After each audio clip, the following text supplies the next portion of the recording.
Now let's get into our discussion now. The second wave of COVID-19 pandemic is proving more virulent than the first. And the federal government says that Nigeria's COVID-19 situation is at a very critical point as the various health facilities in the country can no longer cope with the increasing cases of the deadly virus. While vaccines may well be on the way to Nigeria, there are challenges with storage, and authorities warning that fake coronavirus vaccines in circulation. Joining me now to discuss this is the National Chairman, Association of Community Pharmacists of Nigeria, Samuel Adekola. Samuel, it's good to have you join me, and Happy New Year. Thank you very much. Great, nice to see you. It's a pleasure. Right. Now, the debate has been on regarding the issue of vaccine, whether Nigeria is capable of handling issues of vaccine. We saw a report, in fact, a report on one of the dailies today that Nigeria could lose close to 100,000 doses of vaccines due to issues of storage, you know, and all of that. But what concerns do you have, and how ready are we? Talk to me from there. Well, thank you very much. It's good. You're talking about logistics now and storage of the vaccines.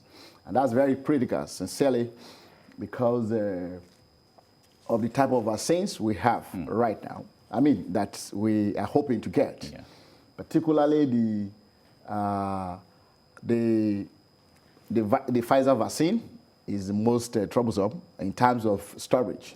You have to store below -70 degrees, and that is very difficult. So looking at a facility that can hold that for the purpose of dispensing it becomes a very serious challenge. Though in the last interactive session we have, we heard of NPCD, it confirms that the government got in some facility to be able to hold this vaccine, but we know that I mean, that's a promise, but it's not something that's really realistic. But the point is, it is one thing to hold them in the place. Yes. It's another thing to distribute. This is why we said that we have been advocating, really, that the AstraZeneca vaccine, which can be stored between +2 and +8, should be our preferred version, vaccine.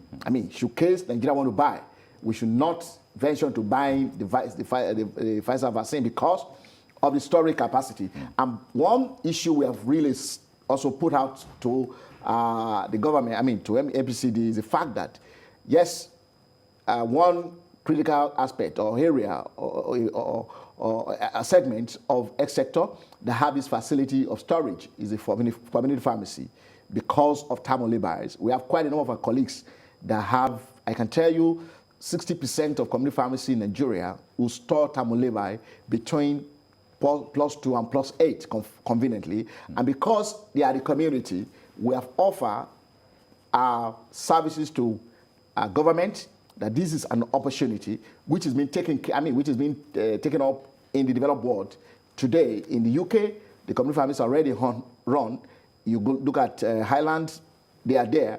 In America, they are already being used because of the accessibility to the people. And now, not even because of accessibility alone, but also because of facilities that are available at this community level. So you don't have to carry this vaccine around. So for that, we have offered. But sincerely yours, I also believe that if majority of our hospitals too, though very few in number, could hold these vaccines at +2 to +8. And that perhaps may not be a serious challenge. And that is why, critically speaking, we advocate that the vaccine that should be a procure with our money should be those that can be stored between +2 and +8. But it seems the government is already has already made conclusions as to the Pfizer vaccine coming in. The Pfizer vaccine coming in, the information we had was such that it's a donation. Okay. So 100,000 doses, which is coming by the end of the month, is a donation for Gavi. Okay. So it is not that we're purchasing. So it's like beggar has no choice. So this is what Gavi has gotten for us. Okay. So we received it, and we hope that the APCD could find a way to manage this. But sincerely yours, we cannot but expect some wastages because there's no way we can do it. So I mean, but the advocacy is more because that's very small, very insignificant compared to the value of vaccine that we expect. That we need in the country for the people, so exactly. For all we cares, well, since that is donation, we will want to maximize it as much as possible. I mean, I have state talking about, oh, their chair is small, their chair is small. That's the noise around, but the complaints around state. But the truth about it, that even when we're given this vaccine, are you sure you have the facility to hold it? That's critical. So, no, but beyond the facilities of government, are they private, private facilities owned by companies or owned by individuals who are qualified that can hold such kind of facility? There are few that kind of vaccine. There are few, there are few private facility. I mean, what I mean, institutions. That government can collaborate with. Government can collaborate with. But again, like I said, if you are talking about the Pfizer vaccine, I am not sure there are private facilities. Sincerely, when the information was given that, oh, government has acquired some storage facility that can hold -70 as 1970, it was a great news to us.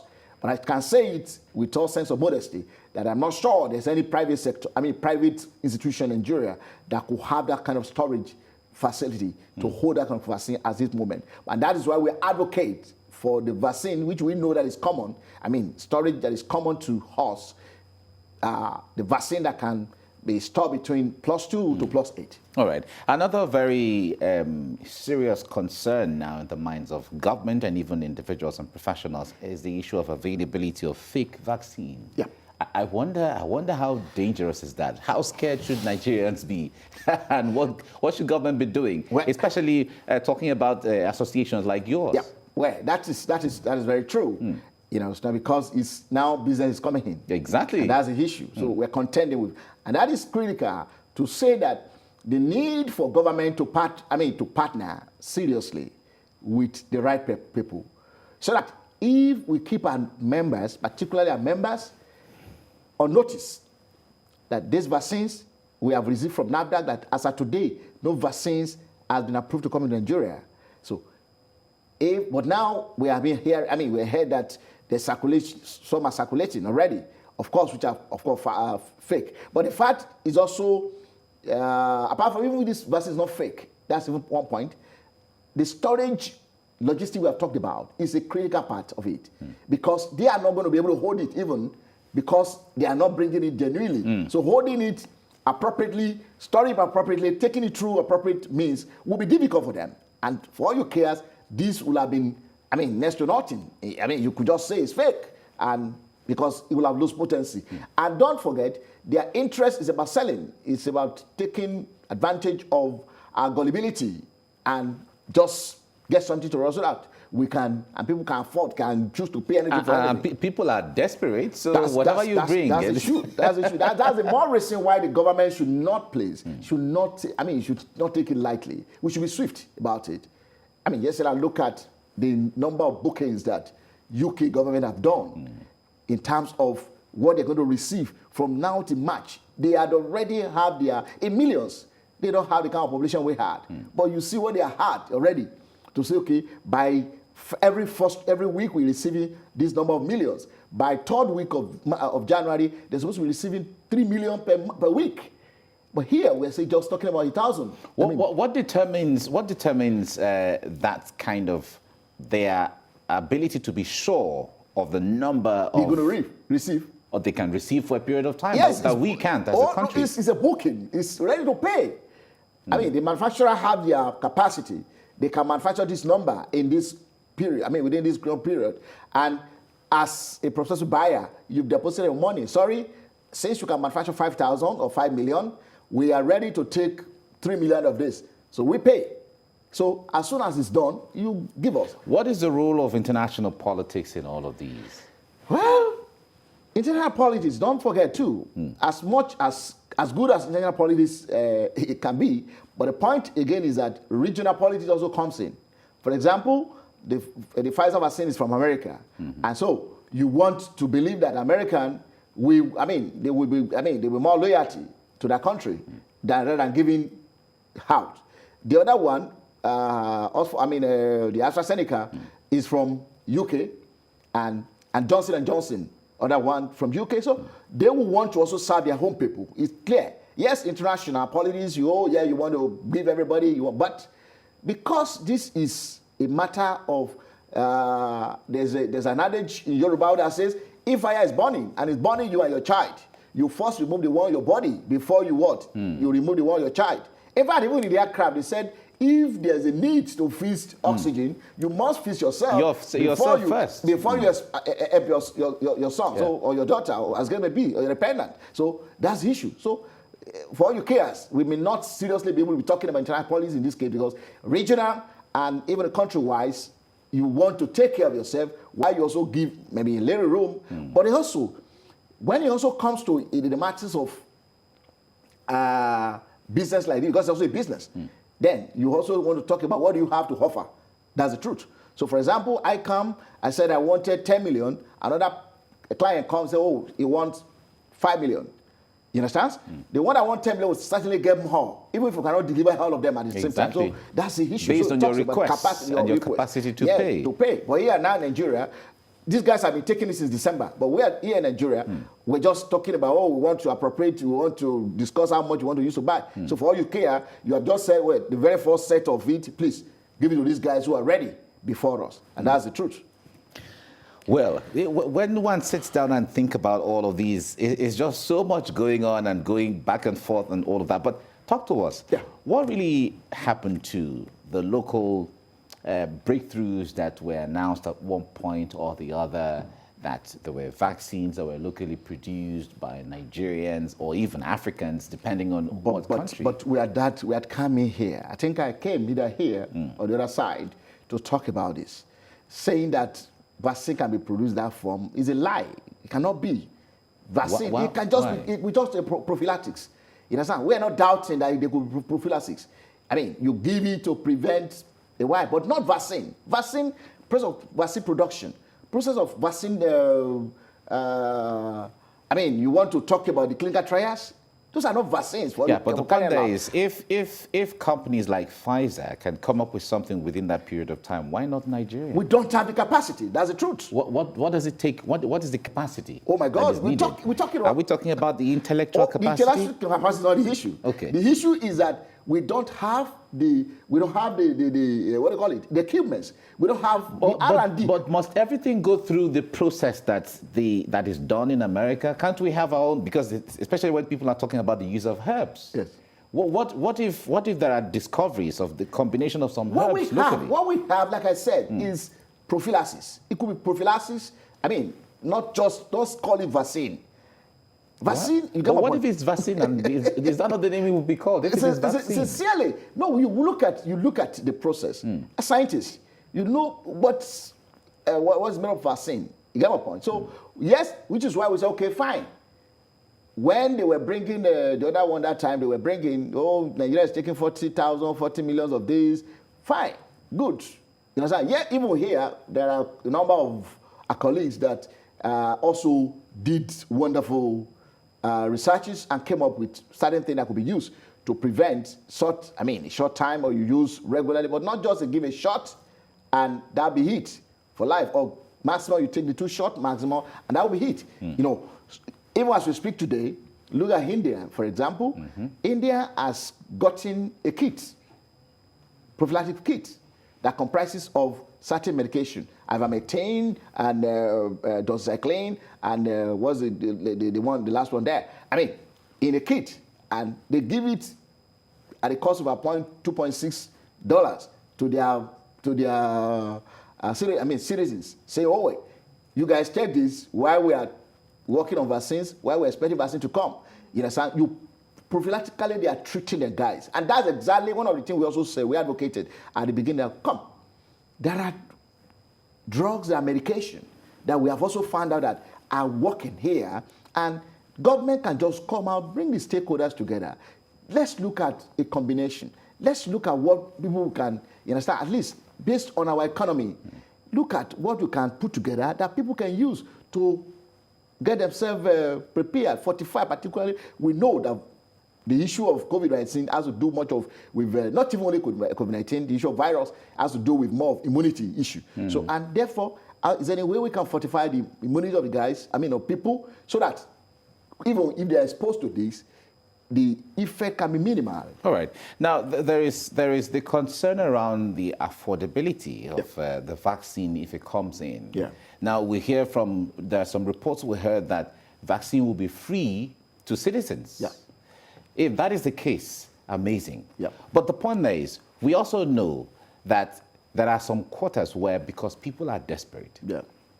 there are middlemen Yeah. who will acquire and then begin to sell and say, okay, if you want to get it free, go to government agencies or government hospitals or facility, and there's a long queue that you have to queue for 10 days or something to get one. Yeah. But if you want to get from the private facility, this is how much you pay. Yeah. What of a situation like that? Yeah, it is possible. And that is because the way our government do things. Like I said, when you say, oh yes, you have this vaccine, and all that is available in terms of facility to access them is minimal, such that you have to queue. There's no basis for queuing to receive this vaccine for all your cares, particularly if we utilize the facility that are available with us. But in situation where you feel that, oh yes, you have to, yes, some people say, no, it has to be in this same place. No, we cannot afford, we don't want, because we don't want some other person to be part of it, which is not. Today, in Nigeria, we have over 6,000 community pharmacies on board. If you're on board, let's say you on board about 3,000, even 4,000 of them in the communities. What are we talking about? Well, we should have been need for, and there is an announcement nationally to say that you get this vaccine from this pharmacy who are very close to your home. You don't have to walk. You don't have to travel 5 kilometers or 6 kilometers to hospital before you get your vaccine. Who said?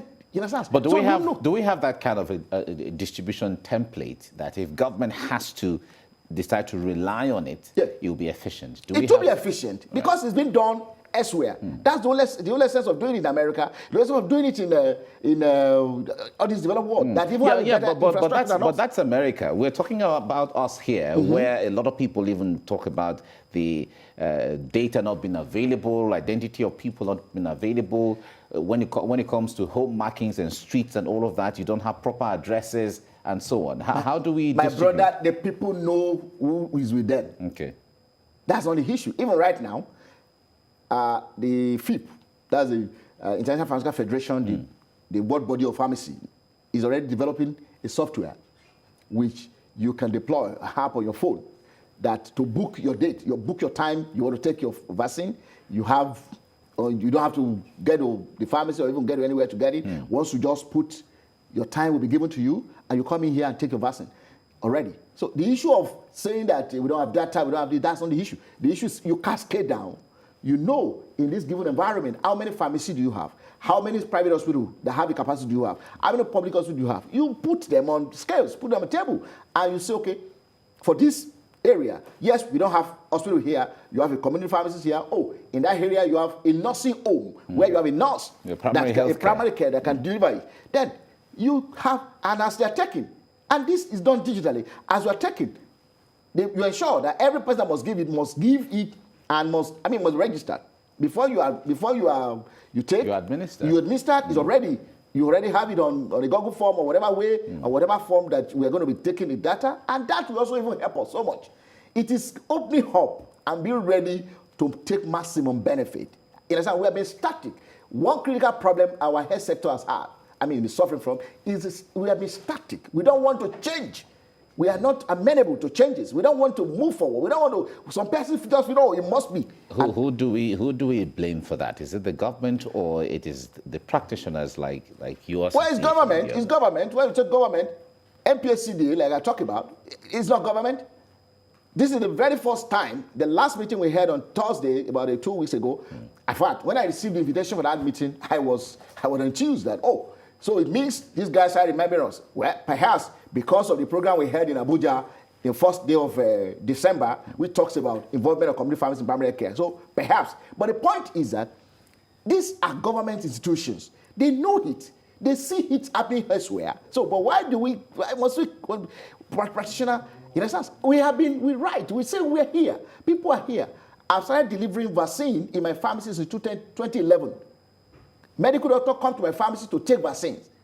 Takes, even for those that want to travel, pneumonia vaccines. You know what vaccines? They come to my pharmacy in the city of Akure to take vaccine. So the same with some of our colleagues.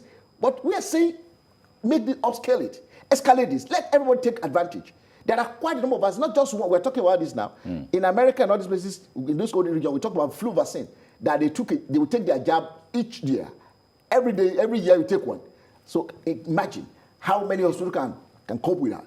How many vaccines do you have that can cope with that? But, I mean, this is the situation. So just for government to change its orientation and be ready to take everybody resources on board. When the vaccine is here and it'll be administered, will there be a certificate to show that, yes, I have taken the vaccine? Because we're looking forward to the possibility where before you travel abroad, you may have to... For sure, that what I told you, the app I told you that a FIP is developing is such that once you take your vaccine, your date is there, you take it, everything is there, you have your certificate produced, which is going to be online. You understand? You don't have to carry it as a paper. You have it there on your phone. But how about people who are not tech savvy, who are not... I find that for those guys, for those people, perhaps they may not, and for those who might want to make use of it, yes, they get it from the facility. It could be printed. Okay. It could print for them out there, right there at the facility level. But some person may not even need it to carry the paper around. So I've had people even that did COVID vaccine, the COVID test, and came to my pharmacy to print. You understand? They did in the hospital, but they could not print for them. They send it by way, so they come to the pharmacy, and we print it for them. There are persons like that, so it's possible. Printing is not a difficult thing to do in Nigeria. As I today. All right. Now, the numbers of COVID-19 infections are going higher with the issue of second wave and all of that. I wonder what more we can do as a people that we are not... What we did before to keep the numbers down, we got to a plateau at the time, and then the numbers were going down. Yeah. But all of a sudden, from December, we see the numbers going up. Yeah. What more can we do? What are we not doing right, or what do we need to do? Well, usually, second wave of any outbreak like this can be very dangerous. So it's not only peculiar to COVID-19, the second wave. Yeah. But again, ordinarily, if we have also known this, and one critical issue is the fact that it's up to now, I tell you that quite a number of Nigerians, a very large percent of Nigerians who do not believe vaccine is, who do not believe COVID is real. You understand? In fact, as I speak to you, I was in an office, a government office for that matter, at close of last week. And I just bumped in, and I saw them holding meeting. Yes, they do their usual, but I just bumped in and told the head of the meeting. I said, oh, we are preparing to get you vaccine. Please, when the vaccine, I hope you guys will be ready. The next thing they said, sorry, we are not going to take the vaccine. No, it's a lie. It's this. You know? But that's the point. You know, it took me a lot of, I was shocked. If at that level, it was only the only person that was actually shaking his head that was not his head was a soldier who was in that meeting. It's the soldier guy that was shaking his head, that was giving me that, oh, you accept. But the other guys, even other security guys and the civilian guys who were in that meeting, sorry, they were vehemently saying, don't mind you.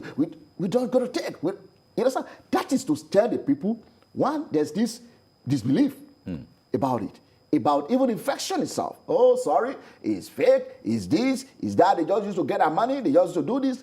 That's one critical issue. And that is why today, if you say people use face masks, use hand sanitizers, they don't use. You understand? So it's a critical issue. And that is, these are things we have not done right. We don't think that, but now when it came back to us, and it hit us very badly because we are relaxed completely.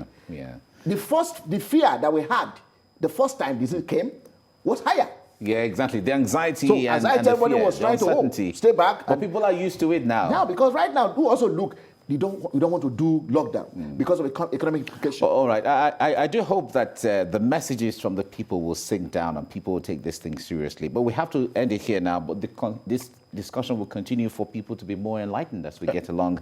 Samuel Adekola, the National Chairman, Association of Community Pharmacists of Nigeria, thank you very much for coming on the program. It's a pleasure, my brother. Thank you very much. I appreciate it. It's been a good session with you. Thank you. Thank you. Right.